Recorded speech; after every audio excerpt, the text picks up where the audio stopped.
Keracunan karbon monoksida kembali menelan korban jiwa. Gas beracun yang tidak berwarna ini bisa mematikan bila terhirup dalam waktu lama di ruang tertutup, seperti di dalam mobil.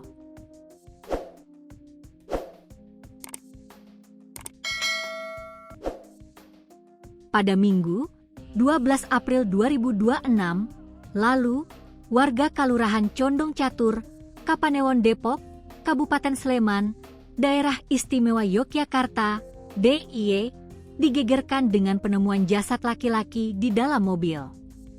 Mobil tersebut sudah sebulan lebih terparkir di Balai Padukuhan Pojok Tiasan.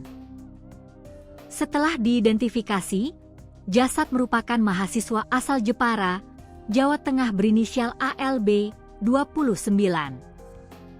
Kasih Humas Polresta Sleman, Ibtu Argo Anggoro mengatakan, warga sempat gotong royong mengambil pasir dan menemukan mobil terparkir dalam kondisi berdebu. Warga kemudian mengecek mobil dan menemukan jasad. Saat ditemukan memakai kaos lengan pendek warna hitam dan celana pendek warna abu-abu, posisi duduk di belakang kemudi, paparnya.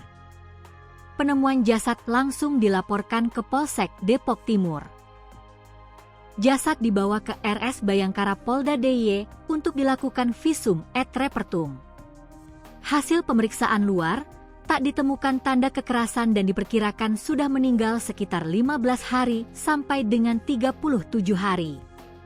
Lebam jenazah berwarna merah cerah, di mana dicurigai keracunan karbon monoksida karena di dalam mobil terlalu lama.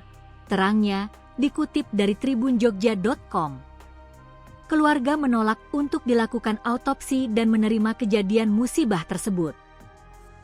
Sejumlah barang yang ditemukan di lokasi kejadian yakni kunci mobil BRV, jam tangan, handphone, tas pinggang, true wireless stereo, TWS, dan botol parfume.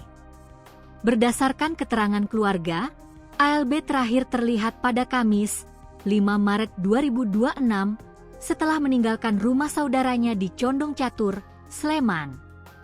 Saat meninggalkan rumah, yang bersangkutan juga tidak membawa KTP maupun SIM, karena dompet beserta isinya ditinggalkan di rumah saudaranya, lanjutnya. Sejak saat itu, ALB tak dapat dihubungi hingga ditemukan meninggal.